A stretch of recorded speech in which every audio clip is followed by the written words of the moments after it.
दोस्तों नमस्कार, कैसे आप सब। उम्मीद है काफ़ी अच्छे होंगे। आप सभी का स्वागत है अपने YouTube चैनल रनवे क्लासेस पे। काफ़ी बीच में लंबा गैप हो गया है, आप पहचान तो लिए ही होंगे, ऐसा उम्मीद करते हैं।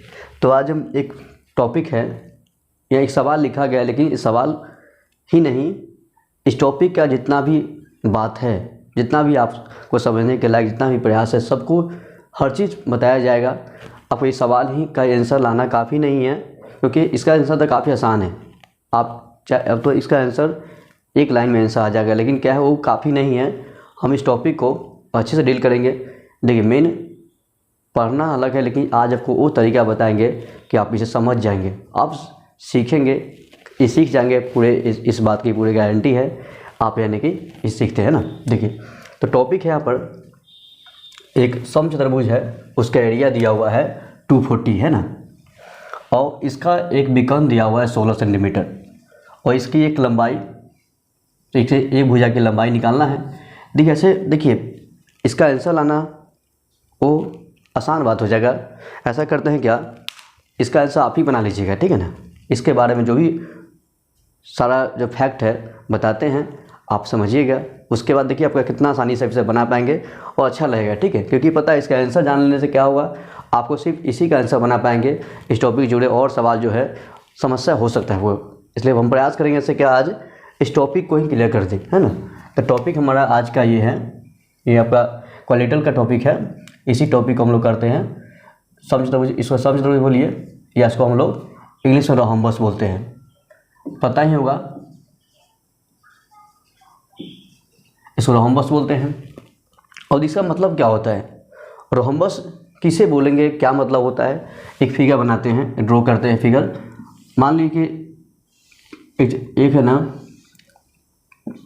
चतुर्भुज का चारों साइड सेम सेम हो ना, चारों साइड सेम सेम हो, लेकिन एंगल 90 का नहीं हो। जैसे मान लीजिए कि चारों साइड क्या सेम सेम है, कुछ भी मान लीजिए सेम सेम है यहाँ पर, और इसका मान लीजिए कि एंगल यानी कि सब सामने का लाइन क्या होता है कि पैरेलल होता है। कुछ लिख लीजिए फैक्ट, इसके बारे में अच्छा लगेगा। ABCD का माना जाए यहाँ पे, तो भुजा के बारे में कहा जाए, साइड के बारे में अगर लिखते हैं हम, तो साइड के बारे में कह सकते हैं AB बराबर BC बराबर CD बराबर AD।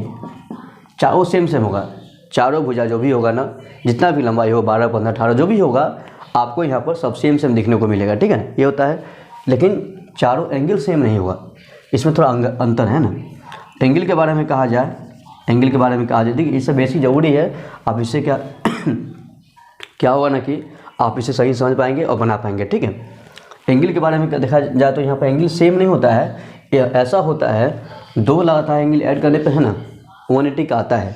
ऐसा देखिए समांतर का ये एक रूल्स भी है कि ध्यान रखिएगा, कोई भी दो ऐड करिए ना, यहाँ ऐड कर लिए, कोई भी ऐड करते हैं, तो यानी कि मान लीजिए angle A plus angle B equal 180 का होगा। ऐसा भी संभव है, दो लगातार एंगल जोड़ने पे 180 का होगा। या तो BC ऐड कर लीजिए या CD ऐड कर लीजिए, कहीं दो ऐड करेंगे ना। अब 3 ऐड नहीं कर देना है आप, और न 4 करना है। देखिए जितना कहा गया, दो तो केवल दो, और भी दो लगातार एंगल, ऐसा नहीं कि कहीं कहीं से ऐड कर दे, ऐसा नहीं। दो लगातार एंगल ऐड करना है, ऐड करने पे जो भी आएगा ना, हमेशा आपको 180 का एंगल आएगा, ठीक है ना। और इससे एक और फायदा क्या होता है, यहाँ पर देखने को क्या मिलेगा, सामने के एंगल सेम मिलेगा। वो सामने के जो भी हुआ, यानी कि ऐसा कह सकते हैं कि एंगल A बराबर वही होगा जो एंगल C के बराबरी का होगा, एंगल C का होगा, और एंगल B का वही वैल्यू होगा जो एंगल D का होगा, है ना। तो यानी कि एंगल के बारे में इतना है, ऐसा हम कह सकते हैं, ठीक है ना। एंगल के बारे में इतना कह सकते हैं। ये आपका ध्यान रखिए, एंगल के बारे में ऐसा है। साइड के बारे में जान लिए हैं, एंगल जान लिए हैं। एक और ख़ास बात यहाँ होता है विकर्ण। विकर्ण यानी कि डायगोनल, है ना, इसको हम लोग विकर्ण बोलते हैं। ध्यान समझिए, देखिए आसान सा टॉपिक है। आपको मेंसुरेशन नाम सुन के हार्ड लगता होगा, या कोई फिगर देख हार्ड लगता होगा, ऐसा कुछ नहीं है। आज आप एक ही बात ध्यान से समझेंगे, इतना ईजी लगेगा ना कि आपको इस सवाल क्या, आप हर सवाल को आसानी से बना सकते हैं, ठीक है ना। तो देखते हैं, दो विकर्ण होता है। विकर्ण के बारे में कहा जाए इस फिगर में, तो विकर्ण यहाँ पर सेम नहीं होता है, ध्यान रखना है, ठीक है ना। ये रटना नहीं है, देखना। अब देखिए ऐसे भी क्या लग रहा है ये कम लग रहा है, ये ज़्यादा लग रहा है, विकर्ण सेम तो होता नहीं है। तो मतलब विकर्ण यहाँ पर सेम होता नहीं है, ये ध्यान रखना है, ठीक है ना। अब ऐसा देखिएगा, अब विकर्ण सेम कहाँ होगा, जहाँ हर कोना है ना 90 डिग्री का होता है ना, वहीं विकर्ण सेम होता है। वही आगे देख लेंगे जब अगला पढ़ेंगे तो। लेकिन ध्यान रखिए यहाँ पर क्या है कि AC बराबर नहीं होगा BD के, ठीक है ना, यानी कि BD जो है AC बराबर नहीं होगा। लेकिन कुछ बात यहाँ खास है। खास क्या होता है कि इसके विकर्ण है ना एक दूसरे को 90 डिग्री पर काटता ज़रूर है। एक बात खास है, ध्यान रखिएगा कि इसके विकर्ण है ना, ध्यान रखना है, विकर्ण जो है एक दूसरे को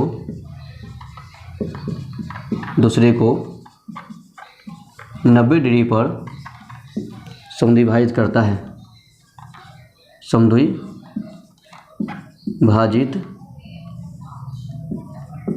करता है। ध्यान रखिए, पता है हर लाइन का मतलब है, यही लाइन में बहुत सारा सवाल छुपा होता है ना।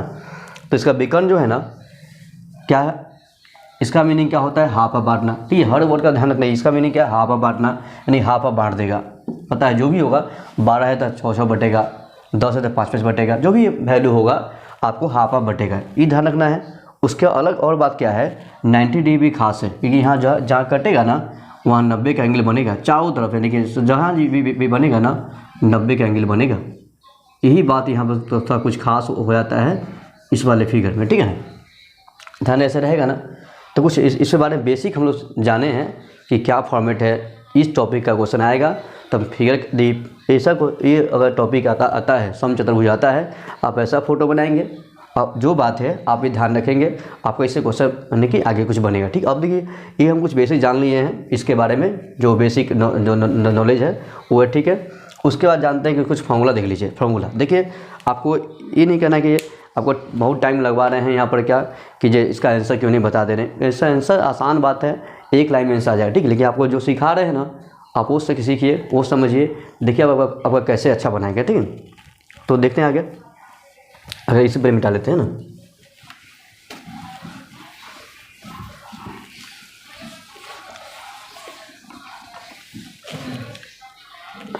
अब आगे ये देख लीजिए, इसके बारे में कुछ फॉर्मूला ध्यान लीजिए। इसका परिमिति कहेगा ना, देखिए ध्यान रखिएगा, परिमिति कहा जाए या परिमाप कहा जाए, परिमिति, परिमाप या परिधि, सबका मतलब सेम होता है। सबका मतलब क्या होता है, एक ही मतलब ध्यान रखिएगा, बाउंड्री। ये बात कॉमन बात है, सब में होता है। किसी का बारे में कहा जाए तो परिमिति, परिधि, परिमिति, बाउंड्री, जो भी देखिए आपको सेंस समझना है कि इसके बारे में बात कहा जाए तो मानेंगे बाउंड्री के बारे में पूछा गया है, ठीक है ना। ये ध्यान रखना है, ये होता है। और इसका फॉर्मूला देख लीजिए, इसका फॉर्मूला होता है 4 गुने भुजा, ऐसा होता है 4 गुने भुज, फोड़े इसे मानते हैं। अब देखिए फोड़े अगर मान लीजिए याद नहीं रहा तो क्या करेंगे, कुछ नहीं करना है। देखिए आपको बताए ही है बाउंड्री को ऐड कर लीजिए। नहीं मान लीजिए हमको कुछ पता है, मान लीजिए कि फार्मूला क्या होगा इसका, कि 4 होगा कि 3 हो, क्या आपको परेशान नहीं होना है। मतलब क्या करना है, सारा बाउंड्री को ऐड कर लीजिए। मतलब ये बाउंड्री है, AB है, BC है, CD, सब को ऐड कर लीजिए, वही आपका परिमिति हो जाएगा, ठीक है ना। ये ध्यान रखना है, ये तरीका ऐसा होता है, ठीक है। ये हो गया एक बात, अब हम सीख लिए हैं। एक और बात यहाँ सीखना जरूरी फार्मूला का, कि इसका एरिया क्या होगा, क्षेत्रफल क्या होगा। इसके बारे में अगला जो हेडिंग है क्षेत्रफल, इसका एरिया क्या होगा। इसका एरिया होता है 1/2 विकर्णों का गुणनफल, विकर्णों का गुणनफल मैंने गुना है ना। देखिए क्या करना है, कुछ नहीं करना है, जो विकर्ण है ना दोनों विकर्ण गुना कर देना है, यानी कि ये विकर्ण और ये विकर्ण गुना कर देना है और 2 से भाग लगा देना है। आसान सा फॉर्मूला है, याद रहेगा ना। 1/2 विकर्ण का गुणनफल, मैंने पहला विकर्ण मतलब डायगोनल। इसी का हाँ एक और ध्यान है कि कभी कभी आप क्या देखिएगा किताब में ऐसा लिखा मिलता है, तो परेशान नहीं होना है। 1/2 D1 डायगोनल 1 और डायगोनल 2, बात एक ही है। देखिए कभी कभी ऐसे परेशान नहीं होना कि हाँ ये नया बात क्या आ गया, बात वही है जो हिंदी में लिखा हुआ, इंग्लिश में लिखा हुआ, D से डायगोनल है ना, ऐसा लिखा होता है, ठीक है ना। आप ऐसे ये वाला बात क्या समझे हैं कि फार्मूला हो गया, ठीक है ना, ये ऐसा हो गया, ठीक है ना। अब हम समझते हैं क्या कि इस पर कुछ एग्जाम्पल ले लेते हैं। एग्जाम्पल के सामने क्वेश्चन लिखा हुआ है, इसी सॉल्व करते हैं हम लोग, ठीक है ना। तो देखते हैं देखिए आप इससे पहले क्या है, हम लोग बेसिक सीख चुके हैं, फॉर्मूला भी जान चुके हैं, ठीक है। उसके बाद देखते हैं क्या कुछ इसका सवाल है ना, देखते हैं। इसे मिला लेते हैं पहले।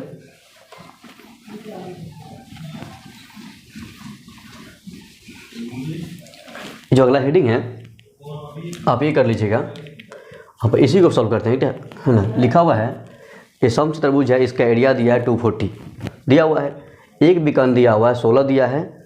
तो देखिए पहले क्या करिए, इसका जो एरिया दिया हुआ है ना, तो एरिया का फॉर्मूला लगाते हैं। फॉर्मूला इसका एरिया फॉर्मूला ही होता है ना, इसका विकर्ण का एरिया फॉर्मूला होता है 1/2 पहला विकर्ण d1 गुना d2, ऐसा होता है मान लीजिए। तो यहाँ एरिया का वैल्यू दिया हुआ है 240 दिया हुआ है, इक्वल लगाइए 1/2, ये वो विकर्ण दिया हुआ है 16, अगला विकर्ण होगा d2 मान लीजिए, निकालते हैं, पता करते हैं अगला विकर्ण क्या होने वाला, ठीक है ना। ऐसा हो गया। अब यहाँ कैसे कर लीजिए, काटिए वाला कटे, कुछ कटेगा तो 2 से काटेंगे 8 से कट जाएगा ना, 8 से इसे काट दीजिए, 8 से कटेगा तो ये कितना हो जाएगा, 3 कटेगा ना, 30 हो रहा है ना। एंड सेकेंड विकर्ण जो है ना आपका 30 आ रहा है, ठीक है ना। और पता है आपका ये निकाल लिया ना, बहुत हद तक मानिए आपका बात ही सॉल्व हो चुका है, ठीक है ना। कुछ नहीं करना, देखिए मानिए 30 यहाँ से यहाँ तक 30 है, मान लेते हैं, इसको मिटाते हैं, इतना तब सीख चुके हैं ना। ऐसा करते हैं, देखिए यहाँ पर क्या है कि हम लोग जान चुके हैं यहाँ पर क्या कि विकर्ण पूरा यहाँ से यहाँ तक का होता है पूरा। तो मान लीजिए 30 यहाँ से यहाँ तक का है तो आधा आधा बटा होगा, 15 यहाँ भी होगा, 15 यहाँ भी होगा। काफ़ी इजी बात, देखिए समझना ध्यान से, आसान है, 15 यहाँ भी 15 यहाँ भी होगा, ऐसा होगा, ठीक है। एक और देखिए 16 यहाँ लिखा हुआ है, 16 यही विकर्ण ही है, ध्यान है, विकर्ण आधा नहीं होता है, पूरा होता है AC। मान लीजिए विकर्ण यहाँ से यहाँ तक 16 है, ये भी आधा आधा बटेगा, 8 होगा, ऐसा हो गया। अब देखिए यहाँ पर हम लोग क्या सीखे हुए हैं कि 90 डिग्री गुण बनता है। इस पोर्शन को हम बाहर निकाल दें, मान लीजिए इसे बाहर निकालते हैं, तो ध्यान रखना है क्या, इसे बाहर निकालते हैं, ऐसा फिगर बनेगा ना। देखा जाता है ये 15 हो रहा है, ये 8 हो रहा है, थोड़ा बड़ा लिखते हैं, ये 15 हो रहा है, 8 हो रहा है। तो हमको देखिए देखा जाए तो ये वाला भुजा कहाँ जा रहा है बताइए, यहाँ आ रहा है ना। तो जो यही जो होगा ना वही इसका भुजा बन के आएगा, बात सुनिए नहीं। जो यहाँ पर आएगा, जो ट्रायंगल में कर्ण आता है ना, हाइपोटेनस आता है, वही यहाँ पर भुजा बने थे। मान लीजिए देखिए 8 है, 15 है, सॉल्व कर लीजिए। इसे n फॉर्मूला होता है, अगर h निकालते हैं, h कैसे मानते हैं, कर्ण मानते हैं, क्या होता है PS का मतलब 20 का फॉर्मूला होता है, लगाइएगा यहाँ पर। तो ये 8 का स्क्वायर 15 का स्क्वायर लगाइएगा, कितना होगा 64 प्लस 225, ऐसा हो जाएगा। दोनों ऐड कर लीजिए, इसका ऐड करने पे कितना आ जाएगा 289, इसका वैल्यू आएगा 17 वैल्यू आ गया ना, मतलब इसका वैल्यू निकालिए 17। देखिए यही लाइन ना यहाँ पर है, तो भुजा का मान सर निकालिए। अथवा देर पहले हम कुछ देर पहले क्या पढ़े हैं, सारा भुजा सेम होता है। 117 निकालिए ना, सब 17 ही होने वाला है, कोई अलग नहीं होता है, ठीक है ना। थ्योरी इसलिए पहले पढ़ाए हैं कि देखिए ध्यान रखना है क्या कि हर बात को समझना है कि 117 निकाल लिए ना, सारा 17 ही होने वाला है। एक हम लोग आंसर निकाल चुके हैं क्या, दूसरा विकर्ण का वैल्यू 17, हम लोग इसका आंसर निकाल चुके हैं। दूसरा विकर्ण की लंबाई जो निकालना है कितना होगा, तो इसका आंसर आप 17 लगा लीजिए ना, 17 सेंटीमीटर इसका आंसर होगा, ठीक है ना। ये आंसर आ चुका है। ऐसा करते हैं कि इसमें कुछ और बात हम सीख लेते हैं, ठीक है ना। जो भी नहीं कि हमेशा यही बात वाला बात रहेगा। अब मान लीजिए सवाल यही रहता, कहता कि आप बताइए परिमिति क्या होगा, वो भी निकाल लीजिए। ऐसा करते हैं, परिमिति निकालना होता है इसका, तभी ना करते 4 गुने भुजा करते, तो 4 गुने 17 कर लीजिए, 68 होता कि नहीं, इसका 68 सेंटीमीटर इसका होता, ठीक है ना। देखिए अब यहाँ से हम लोग क्या किए, हम लोग से भुजा निकाल लिए, अगला विकर्ण निकाल लिए। देखिए अब देखिए इससे हम लोग क्या किए, हर चीज़ पता कर लिए। एरिया दिया हुआ था, एक विकर्ण दिया हुआ था, अगला भुजा निकाल लिए, विकर्ण निकाल लिए, परिमिति भी निकाल लिए। और 2D फिगर में इतना ही पूछता ही, और कुछ होता नहीं है, ठीक है ना, ध्यान रखना है। अब इसमें कुछ और नहीं आता है, ठीक है ना। तो देखिए आप देखिएगा इस हेडिंग का हम लोग सारा कुछ टॉपिक रोहम्बस का, उस सारा टॉपिक हम देखे हैं, जो काफ़ी माने आसान सा तरीका है, आप इसे देख लीजिएगा। अभी भी कहीं लगे कि नहीं कुछ हम छूट गया है, मिस नहीं, ऐसा कुछ बने कि नहीं समझ पा रहे हैं, आप इसे फिर से देख लीजिएगा। और उसके बाद भी लगे कि नहीं आपको ये चीज़ कुछ छूट रहा है, आप बताइए। तो अपनी बात, अपनी मैसेज को कमेंट में रखिएगा। आपको उस बात को ध्यान रखा जाएगा, ठीक है ना। तो उम्मीद करते हैं कि आप सभी इस वीडियो को यहाँ तो देख ही लिए हैं, तो अच्छा लगा है, लाइक कर दीजिएगा, शेयर कर दीजिएगा, सब्सक्राइब कर दीजिए, ताकि इससे फ़ायदा क्या होता है, आप हमारा वीडियो है ना समय से देख पाएंगे और आप तक समय से पहुंच जाएगा, आपसे कभी कुछ अब छूटेगा नहीं, है ना। तो क्या करना है, और यहाँ तक जो भी आप है ना, आप एक क्वेश्चन आना काफ़ी पर्याप्त नहीं है। आप क्या करिएगा, जो भी क्वेश्चन कहीं से मिलता है ना, आप कहीं ढूंढ लीजिए, किताब में है, कहीं नोट्स है मान लीजिए, या गूगल पे ढूंढ लीजिए या ढूंढिए इस हेडिंग को, इस टॉपिक को ढूंढ के जितना सवाल आता है ना, आप सारा बनाने का प्रयास करिए। आप बना लीजिएगा, 2-4-10 का सवाल बना लेंगे ना, आपका एकदम कन्फर्म आपसे बनेगा। अब बनना ही है कि इसमें कुछ और, इससे ज़्यादा कुछ होता नहीं है, ठीक है ना। और सारा बता दिया गया है, आप बनाएंगे, आपसे निश्चित ही बनेगा। तो मिलते हैं नए वीडियो में कुछ नया टॉपिक लेकर, तब तक के लिए पढ़ाई करिए, ध्यान रखिए, ख्याल रखिए खुद का अपना। नमस्कार।